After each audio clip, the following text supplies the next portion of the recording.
Reporting there. Well, joining me now is UKIP MEP-elect for the West Midlands, Nikki Sinclaire. Nikki, welcome. You created quite a stir, didn't you, on the podium? Fascists, dictators? Do you regret saying that? Anyway, no, I don't regret it at all. Obviously, adrenaline was pumping. I was delighted to have been elected, but I don't regret it at all. But Malcolm Harbour, Liz Lynn, they're not fascists and dictators.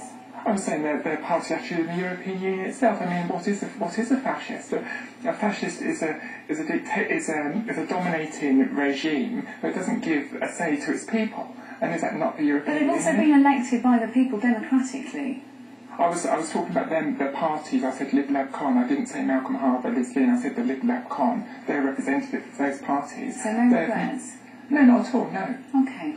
Now, you've been elected, as we heard there on Susanna's report, on a platform of getting the UK out of the European Union. But the West Midlands as a whole actually gets more money out of the EU than it puts in. So surely that's going to be quite damaging. Well, it is according to figures from Advantage West Midlands, and that's all that we can go on. Okay. So, you know, surely that's quite damaging. We're going through a rough time that is already with a recession. We don't need to pull out of the EU as well, do we? Okay, if I can answer your question. The Advantage West Midlands is actually funded by the European Union, so that isn't an unbiased viewpoint. But let's look at it. It's an absolute fact that this country pays £40 million a day into the European Union. The West Midlands taxpayers obviously pay their share of that as well. And I feel like they get 75% of their laws made. I mean, that's not correct, and we haven't had a voice. I mean, no one under 52 has had any voice at all, and no one's had a voice about being members of the European Union. You know, the Conservatives never gave us a say when they signed to Maastricht, made me and you and everyone in this country citizens of the European Union. You know, we all carry now documentation with the European flag, not the British flag. You know, why is that the case? Why weren't we given a say? That's all we're saying is, let's have the national debates. Now, I don't think we had the debate in the European elections, although when we were campaigning and I was speaking to people on the street, they were annoyed that we didn't have a referendum, that the government reneged on it. And as I say, they have long memories. They remember the Conservatives never gave them a referendum, and they wanted to have their say on the European Union. Do you acknowledge, though, Nikki, that most people out on the street see you as a bit of a one-trick pony, that you have just like this one issue that you talk about? That's not fair. Well, that's not fair. Look, tuition fees is not our only policy. You know, reinstating the grant is not our only policy. We have more policies than that. Like? Well, like I said, tuition fees, the flat tax, taking the poorest people out of taxation altogether. Many more policies. We've ran now, I think, on 3 general elections with 4 manifestos.